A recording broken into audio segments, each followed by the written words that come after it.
Hi! Welcome to today's discussion of Understanding the Self.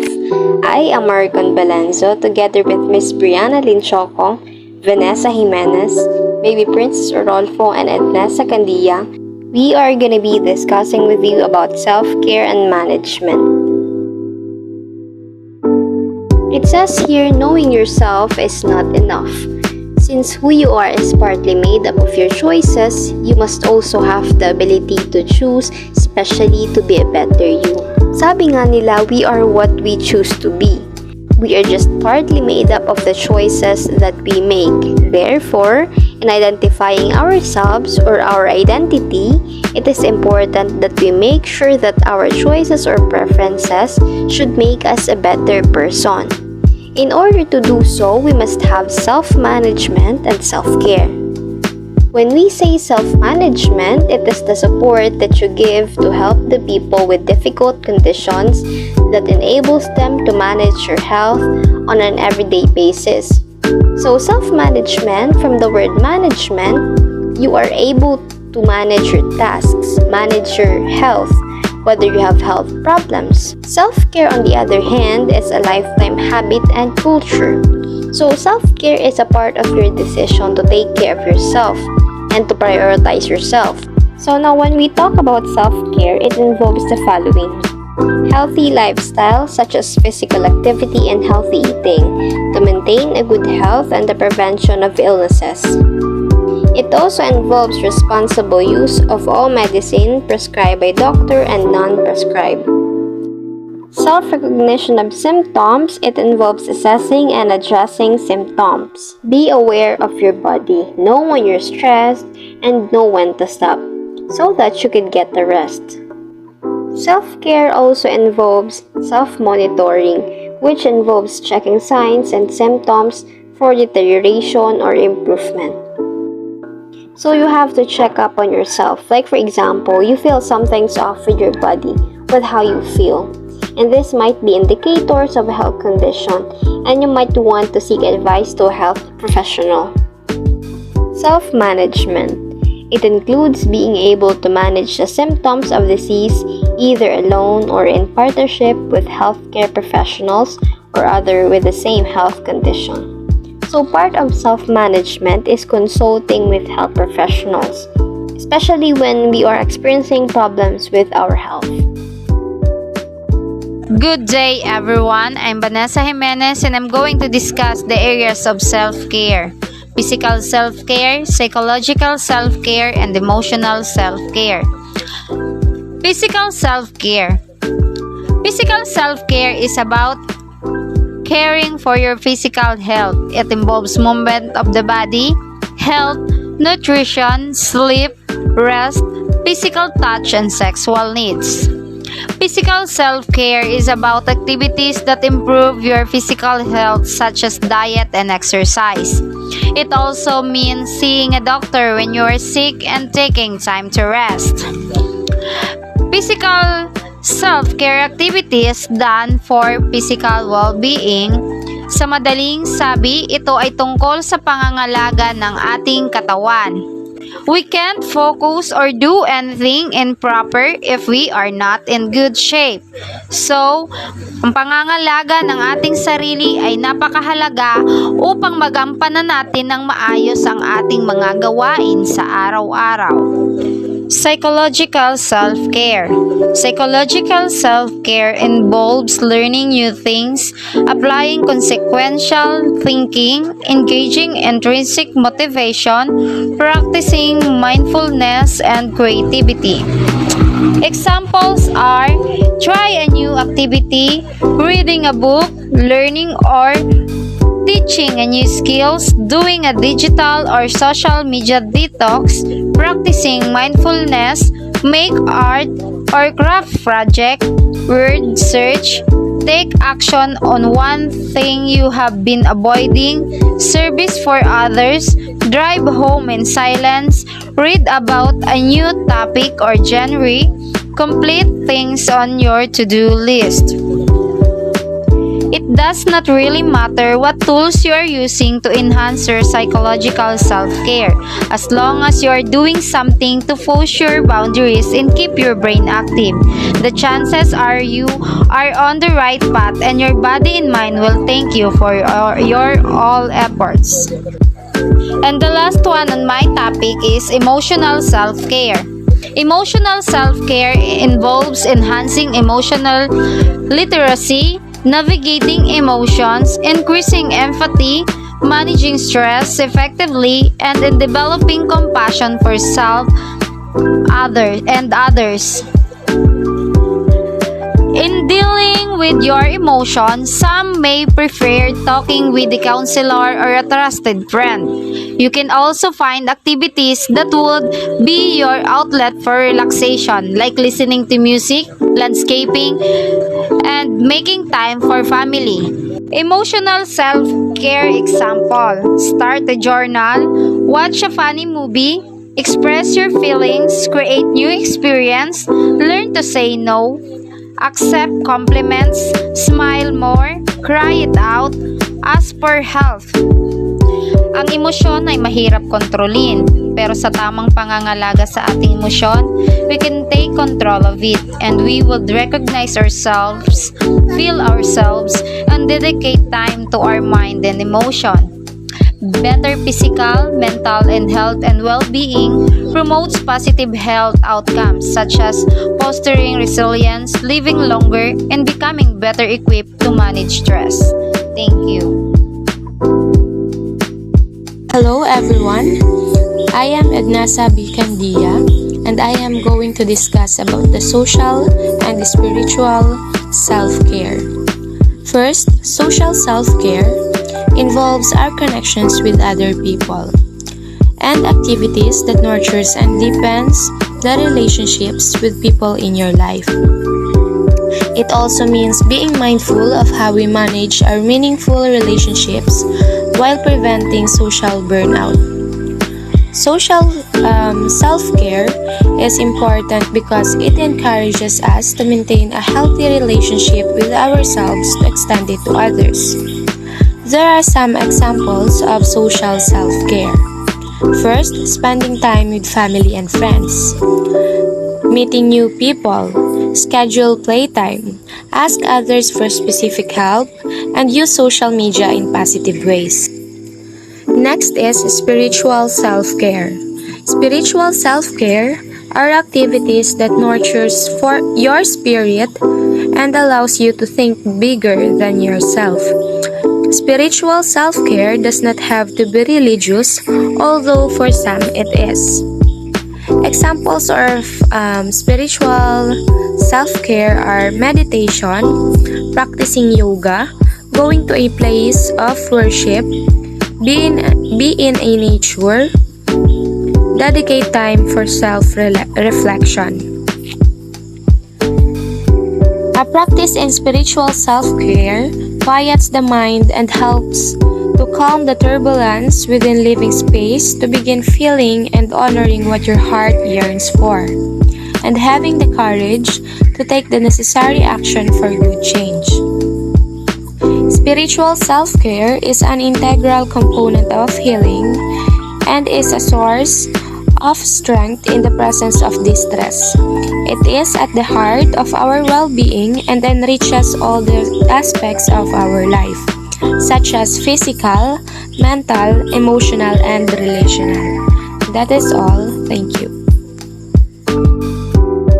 Hello everyone, it's me, Baby Princess Arafo, and I am going to discuss about self-management, its importance, and the skills that you must acquire when you're going to do self-management. But before that, let me ask you some questions. Have you ever felt your emotions or thoughts taking over you? Have you been in a situation where your frustration led you to tears? If this sounds like you, don't worry, we have all been there. Sometimes, our thoughts and emotions can overpower our self-control and lead to what we wouldn't consider to be our proudest moments. That's why self-management is here for you to become more mindful and productive. Ano nga ba ang self-management? Self-management, which is also referred to as self-control or self-regulation, is our ability to regulate our emotions, thoughts effectively in different situations. Ito yung kakayahan nating kontrolin ang ating emosyon at sarili sa isang sitwasyon. Self-management is a practice that takes time to develop. Hindi mo kailangang madaliin ang sarili mo. Ang kailangan mo ay maglaan ng oras para ma-achieve mo ang pagkakaroon ng self-management. So why self-management is important? Self-management can sound like a lot of work, but once we slowly begin practicing it, we can better understand how it can improve our lives. There are 5 reasons, according to Jackson and Wilton of 2017, why self-management is crucial. First, accomplish goals. Self-management encourages us to focus on our priorities and tasks more mindfully. Siyempre, hindi tayo dapat palaging nagtatrabaho dahil nakakasama to sa kalusugan natin, pero ang pagkakaroon ng balansing gawain ng pagiging produktibo at pahinga ay nagbibigay daan sa atin na makamit ang mga personal na layunin. Second, reduce impulsive decisions. When we delay instant gratification, we set ourselves up for more success by being more mindful of our choices and focusing on long-term rewards rather than short-term cravings. Kapag may self-control tayo, hindi tayo nakakagawa ng maling desisyon. Hindi natin sisisihin yung sarili na sana hindi natin ginawa yung ganito, ganyan kasi hindi naman makakabuti sa atin. Third reason is balance emotional well-being. Practicing self-management allows us to feel a sense of personal responsibility, which can improve self-efficacy in achieving our goals. Kapag may self-management tayo, nababalansin natin yung emosyon natin at nagkakaroon tayo ng tiwala sa sarili na maging tayo at gawin ang gusto nating gawin. Fourth, minimize stress and become mindful. Self-management can help us become more aware and intentional of our time, manage the time better, and thus reduce the stress of tasks not being completed. And last but not the least, enrich health and personal relationships. Practicing self-management may support us in being more in tune of our feelings, which can help us understand how to process our emotions better. Kapag nahahandle natin ng maayos ang ating emosyon, mas madali nating maiiwasan ng magalit, mainis, o malungkot. And we can also enhance our relationship with our own bodies as well as with our loved ones. Developing self-management is an introspective process. It requires an honest, deep dive into our own emotional intelligence and self-control where you discover how much you actually regulate yourself. There are 7 soft skills to develop self-management. First is the time management. Your ability to control how you use your time. Yung alam mo kung ano ang mga gawain na kailangan mong unahin. Having good time management skills can help you stay engaged and avoid procrastination. And when we say procrastination, ito yung pagpapaliban mo sa mga gawain kaya mo namang gawin ng mas maaga. Second, self-motivation. Your ability to stay motivated and accomplish tasks. Third, stress management. Your ability to approach work clearly. Hindi talaga natin maiiwasan ng stress lalo na kung madami ang gawain. Kaya ang tamang gawin ay unahin yung mga dapat na unahin mula sa pinaka-important para hindi mag-cramming. So fourth is the adaptability. Your ability to pivot when changes occur. Being adaptable means you have the confidence and ability to pivot when changes arise. Fifth, decision making. Your ability to solve problems and address issues. Like all the skills we've looked at so far, decision making is something you can learn. Start by sharpening your critical thinking skills and learning how to analyze key information when problems arise.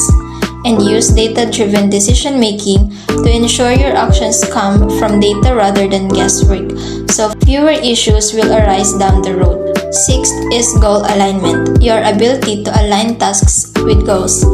Setting goals means you prioritize the most important things that have the highest impact on you.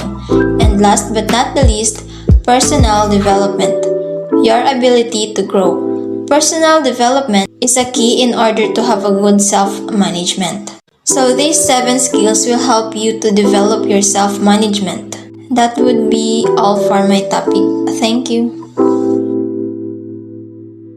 Hi po, I am Brianna Linchoco and I will discuss why less stress is more care. For sure, we've all experienced stress before, be it an acute or chronic stress. Later po, we'll learn more about these two kinds of stress. But first, let's learn what stress is. In a medical or biological context, stress is a physical, mental, or emotional factor that causes bodily or mental tension. Ang stress po, it can come from any event or thought that makes you feel frustrated, angry, or nervous.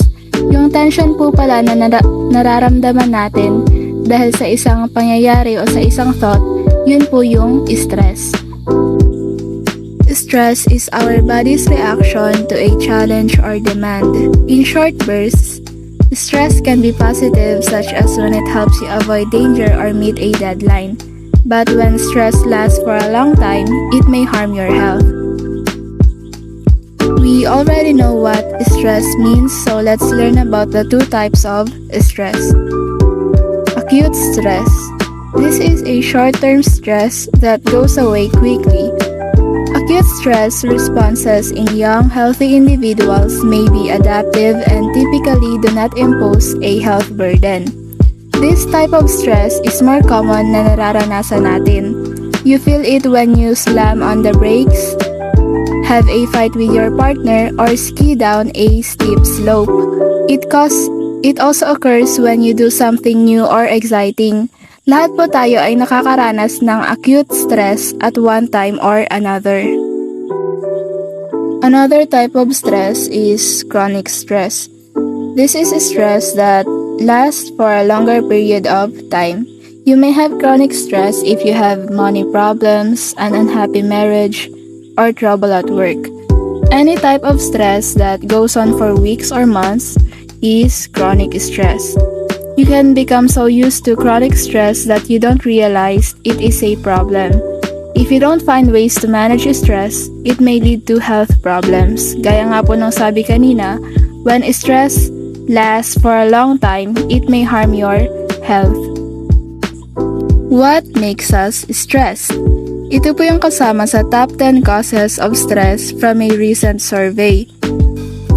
First is death of a loved one. During a period of grief, you can become preoccupied with thoughts, memories, and images of your loved one, have difficulty accepting the finality of the loss, and experience waves of sadness and yearning. Kapag namatayan po tayo ng mahal sa buhay, it is expected na talaga na makakaranas tayo ng stress because we are grieving or nagdadalamhati tayo for our loss. Next cause of stress is losing a job. It can change your sense of who you are, how you think about your future, and how you feel emotionally and physically. Kapag nawalan po ng trabaho ang isa, ang pag-aalala para sa future at dagdag pa po yung financial worries ay nagdudulot rin ng stress. Another cause of stress is unexpected money problems. Feeling beaten down by money worries can adversely impact your sleep, self-esteem, and energy levels. It could be because of some medical emergencies or anything na kailangan ng instant na bayad. So nakaka-stress po talaga lalo na kung walang savings or anything na mapagkukunan ng finance and biglang may unexpected money problems. But even positive life changes can be sources of stress. Some examples of positive events that can cause stress are the following. Moving to a bigger house. When you're moving house, it feels like your life is on a temporary pause. While on pause, you focus your attention and energy on moving, which can cause stress. Kahit po positive na pangyayari yung paglipat sa mas malaki or mas magandang tirahan, Ang lakas at atensyon na ginagamit para sa paglilipat ay maaaring magdulot rin ng stress. Gaining a job promotion. While getting a promotion may seem to be fulfilling and rewarding experience, you may also feel overwhelmed and nervous about your new role. Kahit magandang bagay nga po yung ma-promote sa trabaho, nangangahulugan ka ng mas maraming pile of work kaya maaaring ma-overwhelm yung isa at manibago kaya siya ay may stress. Going on holiday. Buying gifts, making food, traveling, and managing other holiday responsibilities can also strain people's emotional and financial reserves. Kapag nagbabakasyon, ang purpose po natin talaga is makapag-unwind or to relieve stress. Pero ang energy and finances po na ginagamit para sa vacation ay nakakapag-cause rin ng stress. What are the signs of stress? Emotional changes. When you are stressed, you may experience many different feelings including anxiety, fear, anger, sadness, or frustration. These feelings can sometimes feed on each other and produce physical symptoms, making you feel even worse. Next sign of stress is bodily changes. When stressed, some people start to experience headaches, nausea, and indigestion. You may breathe more quickly, perspire more, have palpitations, or suffer from various aches and pains. Another sign of stress is behavioral changes. When you are stressed, you may behave differently. For example, you may become withdrawn, indecisive, or inflexible. You may not be able to sleep properly, you may be irritable or tearful. Stress can make you feel angrier or more aggressive than normal and can also affect the way you interact with your family or friends. After knowing its signs, let's now learn some tips for us to prevent or reduce chronic stress. First, rebalance work and home. If you're spending too much time in the office, intentionally put more dates in your calendar to enjoy time for fun either alone or with others. Second, build in regular exercise. Moving your body on a regular basis balances the nervous system and increases blood circulation, helping to flush out stress hormones. Even a daily 20-minute walk makes a difference. Third, eat well and limit alcohol and stimulants. Alcohol, nicotine, and caffeine may temporarily relieve stress but have negative health impacts that can make stress worse in the long run. Well-nourished bodies cope better, so start with a good breakfast, add more organic fruits and vegetables, avoid processed food and sugar, and drink more water. Fourth, connect with supportive people. Talking face-to-face with another person releases hormones that reduce stress. Fifth, carve out hobby time. Do you enjoy gardening, reading, listening to music, or some other creative pursuit? Engage in activities that bring you pleasure and joy. Research shows that it reduces stress by almost half and lowers your heart rate too. Sixth, practice meditation, stress reduction, or yoga. Relaxation techniques activate a state of restfulness that counterbalances your body's fight or flight hormones. Seventh, sleep enough. If you get less than 7 to 8 hours of sleep, your body won't tolerate stress as well as it could. If stress keeps you up at night, address the cause and add extra meditation into your day to make up for the lost sleep. 8. Bond with your pet. Clinical studies show that spending even a short time with a companion animal can cut anxiety levels almost in half. 9. Take a vacation. Getting away from it all can reset your stress tolerance by increasing your mental and emotional outlook, which makes you a happier, more productive person in return. 10th, see a counselor, coach, or therapist. If negative thoughts overwhelm your ability to make positive changes, it's time to seek professional help. Your health and life are worth it. Okay, so those are the tips that we can practice to prevent or reduce chronic stress. And that is also the end of my topic, less stress, more care.